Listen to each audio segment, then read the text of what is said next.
भारत के दुश्मनों को पता भी नहीं चला और भारत के डीआरडीओ ने बना डाला एक ऐसा हवाई राक्षस जिससे अब हर कोई थर थर कांप रहा है।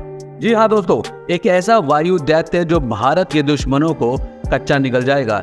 एक ऐसा लड़ाकू जहाज जिसकी कीमत तो कम है मगर नुकसान वो बड़ा कर सकता है। दोस्तों डीआरडीओ को जो सफलता मिली है उसने भारत की इंडियन एयरफोर्स की सूरत हमेशा के लिए बदल डाली है।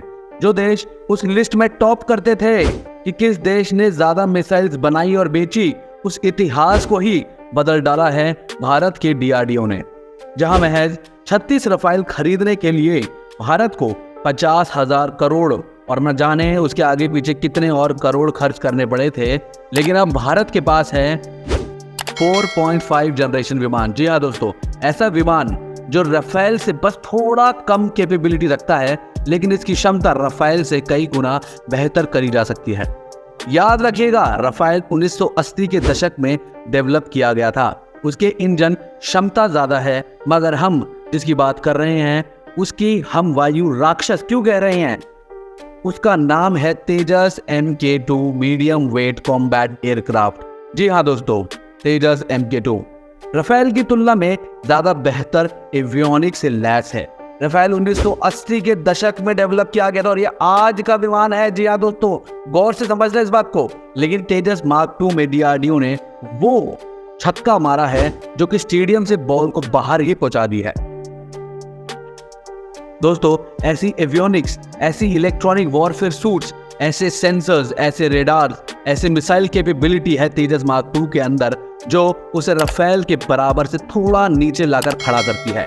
लेकिन क्योंकि 9,000 करोड़ का सैंक्शन किया गया था कैबिनेट कमेटी ऑफ सिक्योरिटी की तरफ से, जी हाँ दोस्तों, जो कि सीधा प्राइम मिनिस्टर देखते हैं, उस कमेटी से आए थे वो 9,000 करोड़ जिस पैसे से डेवलप किया गया है तेजस MK2 को। और यही साइन करते हैं तभी कोई भी मिसाइल हो या कोई भी वेपन हो तभी बनते हैं। और दोस्तों, कहाँ 50,000 करोड़ के रफाल और कहाँ 9,000 करोड़ के तेजस MK2, कहाँ 36 विमान खरीदे 50,000 करोड़ के और कहाँ 100 से ज्यादा तेजस MK2 विमान बनाए गए 9,000 करोड़ में। दोस्तों, कमजोर मत समझना, भारत में बना है तो आपके पैरों के नीचे से जमीन खिसक जाएगी जो बातें हम आपको बताने जा रहे हैं इस वीडियो में। इसलिए अगर अभी तक आपने वीडियो को लाइक नहीं किया है तो लाइक कर दे और जय हिंद कमेंट में जरूर लिखना और अपने दोस्तों के साथ शेयर करना मत भूलना। आइए आपको बताते हैं वो राज सीक्रेट जो कि मोदी सरकार ने, भारत सरकार ने और डीआरडीओ के साइंटिस्ट ने मिलकर तैयार किया है। दोस्तों, आज की तारीख में दुनिया का सबसे बड़ा वेपन बाइंग कंट्री है भारत। अब उस लिस्ट में शामिल होने वाला है जो देश सबसे ज्यादा कॉम्बैट एयरक्राफ्ट उन देशों को बेचेगा जिनके पास पैसे तो कम है लेकिन उनकी जरूरतें ज्यादा हैं और उन्हें सुरक्षा तो चाहिए मगर उनके पास वो बजट नहीं है।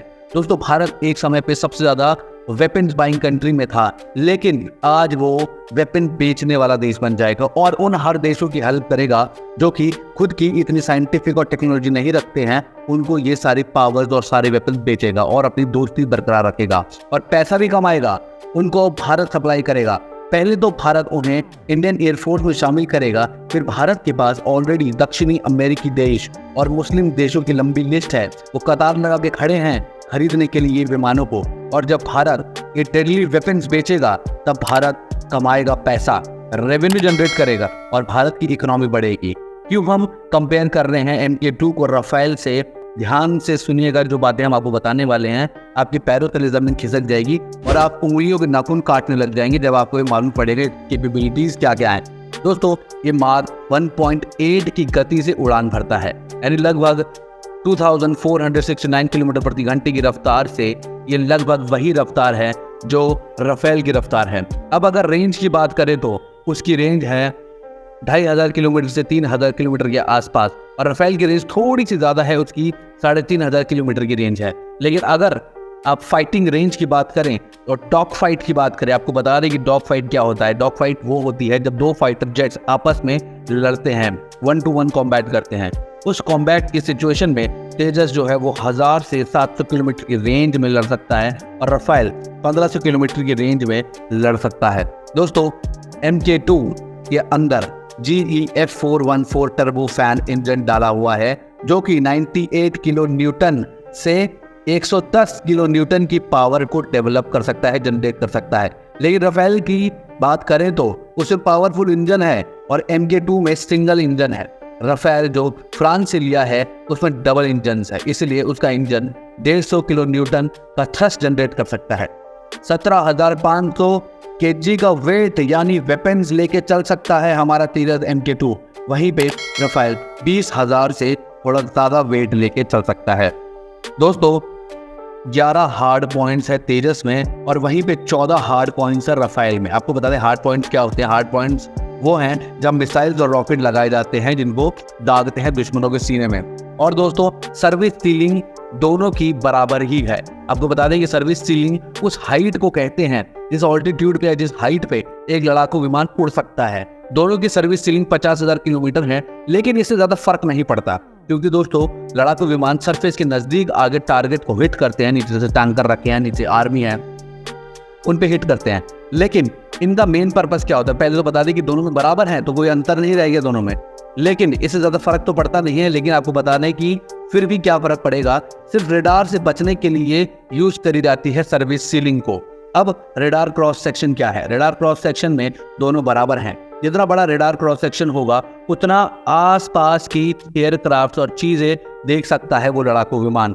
ये आसपास कोई जहाज है या फिर कोई विमान है, एयरक्राफ्ट है या कोई नॉर्मल पैसेंजर प्लेन है या फिर कोई चिड़िया उड़ रही है, क्या है वो ये सब देख सकता है। तेजस में एक सॉफ्टवेयर है उत्तम AESA रेडार जो कि इंडिया में ही डेवलप हुआ है। अब आप पूछेंगे AESA क्या है भैया? आपको बता दें कि उत्तम AESA में AESA का मतलब है एक्टिव इलेक्ट्रॉनिकली स्कैन्ड रेडार। ये 100 से 150 किलोमीटर की दूरी से मिसाइल को ट्रैक कर सकता है। ये उत्तम AESA लगाया गया है जो भारत में ही डेवलप हुआ था। अब ये भारत में हुआ है तो बाकी देश जो है खरीदने के लिए बेताब हैं क्योंकि भारत में बना है, कि उनके दुश्मन देश में तो नहीं बना कम से कम। दोस्तों तेजस में infrared search and track radar है जो कि उसे छुपे हुए विमान जो उसके नजदीक आने की कोशिश करेंगे उनको ट्रैक करने में हेल्प करेंगे। तेजस पे ऐसा पेंट लगाया गया है जो कि रेडार से बचने में उसकी मदद करेगा और कैमोफ्लेज करने में हेल्प करेगा।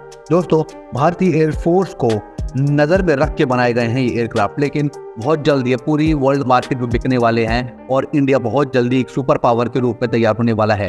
दोस्तों अगर आप भी सच्चे देशभक्त हैं और अगर आप भी Indian army, Indian air force, Indian navy से प्रेम करते हैं तो अपने देश भारत के लिए वीडियो को लाइक करके चैनल को सब्सक्राइब करना मत भूलना और कमेंट बॉक्स में जय हिंद जय भारत माता जरूर लिखना, ताकि हम सपोर्ट समझेंगे कि आप एक एक सैनिक और एक एक आर्मी के बंदे को सपोर्ट करते हैं, हमारे देश से प्रेम करते हैं। दोस्तों ये वीडियो अपने दोस्तों और फैमिली मेंबर के साथ शेयर करना ताकि उनको भी मालूम पड़े कि हमारा देश कैसे बदल रहा है, कैसे आगे बढ़ रहा है और हमारी टेक्नोलॉजी पूरे विश्व में फैल रही है और हम कैसे, जो एक बार वो देश था जो कि वेपन्स खरीदता था, आज वो देश बन गया है जो वेपन बेच रहा है। जय हिंद दोस्तों, फिर मिलेंगे एक नई वीडियो में। धन्यवाद।